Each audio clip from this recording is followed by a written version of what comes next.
श्री स्वामी समर्थ। मकर संक्रांतीच्या दिवशी काय करावे व काय करू नये संपूर्ण माहिती तुम्हाला आजच्या व्हिडिओमध्ये सांगणार आहे।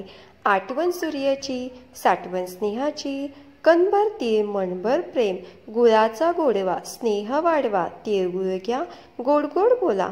मकर संक्रांतीच्या सर्वांना हार्दिक हार्दिक शुभेच्छा। मकर संक्रांत हा सौभाग्यवती स्त्रियांसाठी खूप खास सण मानला जातो, कारण प्रत्येक स्त्रियांना छानसं तयार व्हायला खूप आवडतं। त्यामुळे मकर संक्रांतीचा दिवस स्त्रियांसाठी खूप मोठा सण आहे। आज मी तुम्हाला मकर संक्रांती कशावर आली आहे व सौभाग्यवती स्त्रियांनी या दिवशी कोणत्या रंगाची साडी नेसावी, त्याचबरोबर कोणत्या रंगाची साडी चुकूनही नेसू नये, शिवाय संक्रांतीसाठी कोणते शुभ रंग आहेत, बांगड्या भरताना कोणत्या रंगाच्या बांगड्या अजिबात घालायच्या नाहीत आणि कोणत्या प्रकारच्या बांगड्या घालाव्या, बोरनान किंक्रात म्हणजे काय, अशी बरीच माहिती मी तुम्हाला आजच्या व्हिडिओतून सांगणार आहे। त्याआधी चॅनेलवर नवीन असाल तर आपल्या या चॅनेलला सबस्क्राईब करा व बेल आयकॉन ऑन करा। मकर संक्रांत 2025 ही 14 जानेवारीला मंगळवारी आहे, पौष महिन्यात, जेव्हा सूर्य मकर राशीत प्रवेश करतो। या दिवसांपासून सूर्याचे उत्तरायण सुरू होते, म्हणजे सूर्य हा पूर्वेलाच उगवतो व तो उत्तरेकडे थोडासा झुकलेला दिसतो आणि या संक्रांतीपासून वातावरणात थंडी हळूहळू कमी होत जाते आणि संक्रांतीपासून दिवस हा हळूहळू मोठा होत जातो। मकर संक्रांतीला स्नान, दान, धर्म, देवांचे दर्शन, तप याला विशेष महत्त्व आहे। या दिवशी पवित्र नद्यामध्ये स्नान करणं खूप पुण्यकारण मानले जाते। संक्रांत जवळ आली की प्रत्येकाची चर्चा असते की यंदा संक्रांत कशावर आली आहे, तर चला मग आपण जाणून घेऊया। संक्रांतीचा पुण्यकाळ सकाळी 8:54 सूर्य मकर राशीत प्रवेश करीत आहे। मंगळवारी 14 जानेवारी 2025 रोजी 8:54 पासून ते संध्याकाळी 4:54 पर्यंत संक्रांतीचा काळ शुभ आहे। हिंदू धर्मात संक्रांत ही एक देवता मानली गेली असून प्रतिवर्षी ती येताना वेगवेगळ्या वाहनावर बसून येते। यावर्षी मकर संक्रांत वाघावर बसून येणार, म्हणजे मकर संक्रांतीचे वाहन वाघ आहे। तिने पिवळ्या रंगाचे वस्त्र परिधान केलेले असून हातामध्ये गदा घेतलेला आहे। तिने केशराचा तिलक लावलेला असून वयाने ती कुमारी आहे व बसलेल्या अवस्थेत असून तिचा वासा करता जाईचं फूल तसेच ती पायस खार असे सप जातीचे भूषणात जाती धारण केला आहे। वारणा महोदरी असे सामुदाय मूत 45 आहेत। पूर्वेकडे पश्चिमे जात आहे, वायव्य दिशेस पाहत आहे। संक्रांतीच्या जे वस्तू परिधान केल्या आहेत त्या वस्तू महाग होतील। संक्रांत जिथून आली आहे त्या लोकांना सुख मिळेल। एक रविवार सूर्याला चंदन मिळून जल अर्पण केल्याने पदमान वाढतो। तसेच संक्रांतीच्या दिवशी दात घासणे वर्ज्य आहे। तामसिक भोजन करणे, अभद्य बोलणे, झाडे तोडणे, कोणत्याही प्रकारच्या नशा करणे वर्ज्य आहे। संक्रांतीला स्त्रियांना प्रश्न पडलेला असतो की या दिवशी कोणत्या रंगाची साडी नेसावी किंवा कोणत्या रंगाची साडी नेसू नये, तर आपल्या धर्मामध्ये प्रत्येक रंगाचे एक वेगळे आणि अनन्यसाधारण आहे। ह्याला महत्त्व आहे, कारण प्रत्येक रंग तुम्हाला एक वेगळी ऊर्जा प्रदान करतो। काही रंग सकारात्मक शुभदायी ठरतो, नकारात्मकतेचे प्रतीक मानले जातात, पण आपल्या हिंदू धर्मात पण काही 4-5 रंग आहेत ते खूप शुभ मानले जाते। प्रत्येक कार्यासाठी किंवा देव कार्यासाठी हे रंग वापरले जातात। त्यामध्ये पहिला रंग आहे तो म्हणजे हिरवा। हा सौभाग्याचे प्रतीक मानले जाते, कारण बघा, नवरी लग्नामध्ये हिरव्या रंगाचा चुडा भरते किंवा महिला हातात घालतात, कारण त्यामुळे त्यांच्या पतीचे आयुष्य वाढते असं धर्मशास्त्र सांगते की त्याचबरोबर शास्त्रातही हिरव्या रंगाला खूप महत्त्व आहे। हिरव्या रंगाच्या बांगड्या खूप जण घालतात। लाल रंग हा सुद्धा खूप शुभ मानला जातो। तुम्हाला रोज देवांची पूजा करताना किंवा कोणतीही पूजा मांडताना आपण पाटावरती लाल रंगाचे वस्त्र टाकतो, कारण लाल रंग हा सर्व देवांना त्याचबरोबर माता लक्ष्मीला सुद्धा अत्यंत प्रिय आहे। हा रंग सौभाग्याचं उमग, ध्येय आणि नवीन जीवनाचे प्रतीक मानले जाते। त्यामुळे शक्य असेल तर तुम्ही मकर संक्रांतीला लाल रंगाची साडी सुद्धा नेसू शकता। पुढचा आहे केशरी। केशरी रंगाची साडी सुद्धा नेसू शकता। हा रंग त्याग, ज्ञान, शुद्धता आणि सेवेचे प्रतीक आहे. केशरी रंग हा देवी शक्तीचा प्रतिनिधित्व करतो. या रंगातून सकारात्मक ऊर्जा प्रवाहित होतो. त्यामुळे केशरी रंगाची साडी घातल्याने सुद्धा तुम्हाला एक नवीन प्रकारची ऊर्जा मिळेल. त्यानंतर सर्व स्त्री वर्गाचा आवडता रंग म्हणजे गुलाबी. जवळपास प्रत्येकाला गुलाबी रंग हा आवडतो. गुलाबी रंग हा प्रेमाचा रंग मानला जातो. तसेच हा रंग आनंदाचे प्रतीक सुद्धा मानले जातो. गुलाबी रंगाचे कपडे परिधान केल्यामुळे आपले मन सुद्धा प्रसन्न होते, सुख समाधान मिळते, मन सुद्धा शांत राहते. गुलाबी रंगाचे एक अनन्यसाधारण असे महत्त्व आहे. त्यामुळे तुम्ही गुलाबी रंगाची साडी देखील नेसू शकता. हे झाले शुभ. आणि संक्रांती दिवशी अशा रंगाचे कपडे परिधान केल्यामुळे हे रंग बाहेरची उष्णता शोषून घेतात आणि आपले शरीर उबदार ठेवतात. थंडीपासून आपलं संरक्षण व्हावं म्हणून गडद रंगाचे कपडे या दिवशी घातले जातात. त्याचबरोबर राणी कलर, क्रीम कलर अशा रंगाच्या साड्या सुद्धा नेसू शकता. तसेच या दिवशी काळ्या रंगाची साडी आवर्जून घातली जाते. या सर्व रंगाच्या साड्या तुम्ही या दिवशी नेसू शकता. फक्त पिवळ्या रंगाची साडी नेसायची नाही, कारण संक्रांती देवीने ज्या रंगाचे वस्त्र परिधान केले असते त्या रंगाची साडी किंवा वस्त्र या दिवशी परिधान करू नये असे सांगितले जाते. म्हणजे ही पद्धत पूर्वीपासून चालत आली आहे. यावर्षी म्हणजे 2025ला यंदा संक्रांत पिवळ्या रंगावर आली आहे.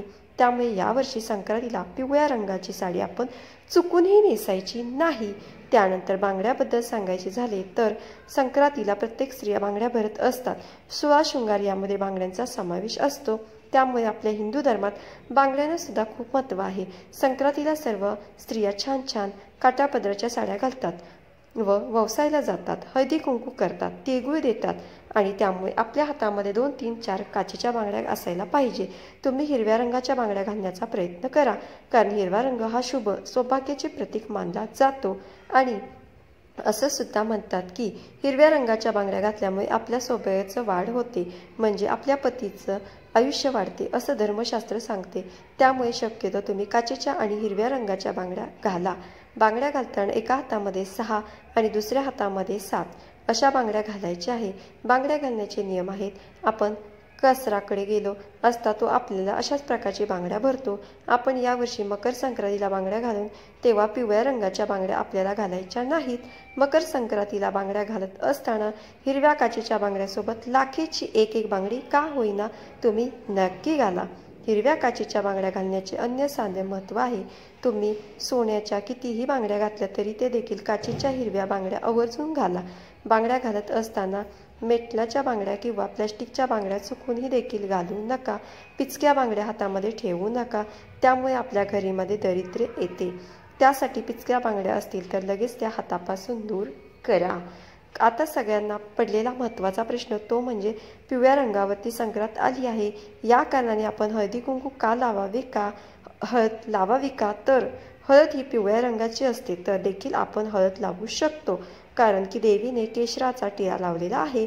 त्यासाठी केशरचा जो टिळा आहे तर तो आपल्याला या दिवशी लावायला नाही आणि आपण पिवळ्या रंगाची हळद वापरली तरी काहीही हरकत नाही. फक्त वस्त्रासाठी आपल्याला पिवळा रंग आहे तो वर्ज करायचा आहे. सणासुदीला आपण दागिने घालत असतो, कारण हे दागिन्याशिवाय आपला कोणता शृंगारही कंप्लीट होत नाही. तर सोन्याचे दागिने देखील पिवळ्या रंगाचे असतात. तर मकर संक्रांतीला सोन्याचे दागिने घालावे का असा प्रश्न देखील बरेच जण विचारतात. तर दागिने तुम्ही घालू शकता, कारण फक्त आपल्याला वस्त्राचा जो रंग आहे तर तो पिवळा आपल्याला वर्ज करायचा आहे. सोन्याचे दागिने तुम्ही वापरू शकता. यावर्षी मकर संक्रांतीला देवीने मोती धारण केलेला आहे, त्यासाठी तुम्ही मोत्याचे दागिने जे आहे तर ते दागिने वापरायचे नाहीत. त्या व्यतिरिक्त तुम्ही सोन्याचे दागिने वापरू शकता.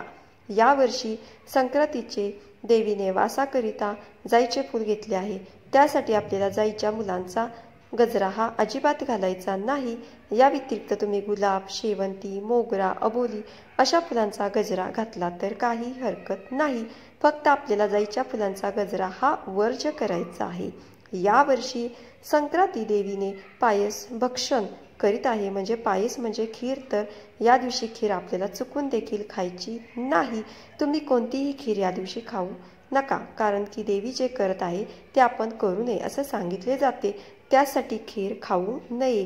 आपल्याला खीर घरामध्ये बनवायची नाही. मकर संक्रांतीच्या दिवशी दात घासणे, कठोर बोलणे, वृक्ष गवत तोडणे, गाई म्हशीचे धार काढणे, कामविषयक सेवन करणे ही कामे करू नये। या दिवशी मोठ्यांचा अपमान देखील कार्य आपल्याला चुकून देखील करायचे नाहीत। या दिवशी आपल्याला घरामध्ये चुकून देखील मांसाहार बनवता कामा नये। मकर संक्रांतीच्या दिवशी दान करण्याला अनन्यसाधारण असे महत्त्व आहे। या दिवशी तुम्ही नवे भांडे, गाईला घास, तीळ, पात्र, गूळ, तीळ, सोने, भूमी, गाय, वस्त्र, घोडा इत्यादी यथाकथ दान करू शकता। संक्रांतीचे फल या दिवशी काय आहे तर यावर्षी संक्रांत ज्या वस्तू परिधान केलेल्या आहेत तर त्या वस्तू महाग होतील व संक्रांती जेथून आलेली आहे तेथील जनतेला सुख प्राप्त होईल। मंगळवार 14 जानेवारीला संक्रांत हा सण साजरा केला जाईल तर बुधवारी 15 जानेवारी रोजी करी दिन म्हणजे किंक्रात हा सण साजरा केला जातो। फार वर्षापासून तुम्हाला तर पीडा मरण्यासाठी देवीने संक्रांतीचे रूप घेतले आहे। संक्रांतीने देवी शंकरा सुका आणि सुखाना सुखी संक्रांती देवी मकर संक्रांतीच्या दुसऱ्या दिवशी किंकरासूर नावाच्या राक्षसाला ठार मारले आहे, म्हणून हा दिवस किंक्रार म्हणून साजरा केला जातो। पंचांगमध्ये हा सण कारकीद म्हणून देखील ओळखला जातो। हा दिवस शुभ कार्याला साठी वापरला जात नाही। किंक्रातीच्या दिवशी स्त्रिया कुंकू समारंभ साजरा करतात। या दिवशी स्त्रियांनी शेणात हात घालू नये असे देखील सांगितले जाते। केर कचरा काढण्यापूर्वी वेणी घालावी असे देखील सांगितले जाते आणि किंक्रातीला महाराष्ट्रामध्ये पाळल्या जातात। तसेच या दिवशी बेसनाचे थेरडे करून खाण्याची देखील प्रथा आहे। किंक्रातीच्या दिवशी चांगल्या कामाची सुरुवात करू नये, लांबचा प्रवास करू नये, देवाची पूजा करून गोडा किंवा गुळाचा नैवेद्य अर्पण करावा, घरामध्ये वादविवाद करू नये, मन शांत ठेवावे, शांत चित्ते ठेवून सर्वांचे आदराने वागवावे, कुलदेवता व कुलदेवतेचे सर्व देवांचे पूजन तसेच नामस्मरण करावे, नामजप करावा। काही कामे किंक्रातीच्या दिवशी करावी किंवा काही कामे वर्ज्य करावी। मकर संक्रांतीपासून ते रथसप्तमीपर्यंत हळदी कुंकू साजरा केला जातो। घरात बाळ जन्माला आल्यावर येणाऱ्या पहिल्या संक्रांतीचे खूप महत्त्व असते। दिवशी लहान मुलांना बोरनान घातले जाते। परंपरेनुसार ज्या पद्धतीने विवाहितेला हलव्याचे दागिने घालून सजवतात त्याचप्रमाणे लहान मुलांना सुद्धा काळे कपडे घालून हलव्याचे दागिने घातले जातात। कौतुकेने सोहळा असतो। बाळाचा जन्म झाल्यानंतर पहिल्या संक्रांतीला बोरनान घातले जाते। या शिशु सकाळच्या व्याख्या म्हणजे लहान मुलांना उत्तम आरोग्य लाभावे म्हणून बोरनान घालण्याची पारंपरिक पद्धत आहे। बोरनान साठी कोणत्याही मुहूर्ताची गरज भासत नाही। बाळ अगदी लहान असल्यापासून ते 1 ते 3 या वयात देखील बोरनान करतात। या कार्यक्रमात बाळाला घालण्यासाठी हलव्याचे दागिने घालावेत, ज्या तिळाचा वापर केलेला असतो, तसेच लुटण्यासाठी मुरमुरे, बत्ताशे, बोर, करवंद, तिळगुळ, फुटाणे, ऊसाचे तुकडे, हरभरा आणावे। सध्या लोक त्यामध्ये बिस्किट, चॉकलेट देखील समावेश करतात। या कार्यक्रमासाठी नातेवाईक स्वच्छ आसन पेसळून त्यावर तांदळाची किंवा गव्हाची रांगोळी काढून त्यावर पाट ठेवावा। बाळाला त्यावर बसून ओवाळावे। मग बाळाच्या डोक्यावरून सर्व पदार्थ हळुवारपणे ओतावे। इतर मुलांना ते लुटायला सांगावे। बोरनान का करायचे त्यांच्या संदर्भात अशी आहे की एक राक्षस होता। त्या करी राक्षसाची वाईट दृष्टी व वाईट विचार मुलावरती पडू नये यासाठी सर्वात आधी हे कृष्णावरती केलं गेलं होते। नंतर ही प्रथा पडली आणि तेव्हापासून बोरनान केले जाते। लहान मुले आणि कृष्णांचे स्वरूपात आहे आणि त्याच्याकरता राक्षसाची वाईट विचारदृष्टी पडू नये असं म्हणून लहान मुलावरती बोरनान केले जाते। तसेच शास्त्रामध्ये बघितलं तर क्रिया कालावधीत वातावरणात असे अनेक बदल होत असतात।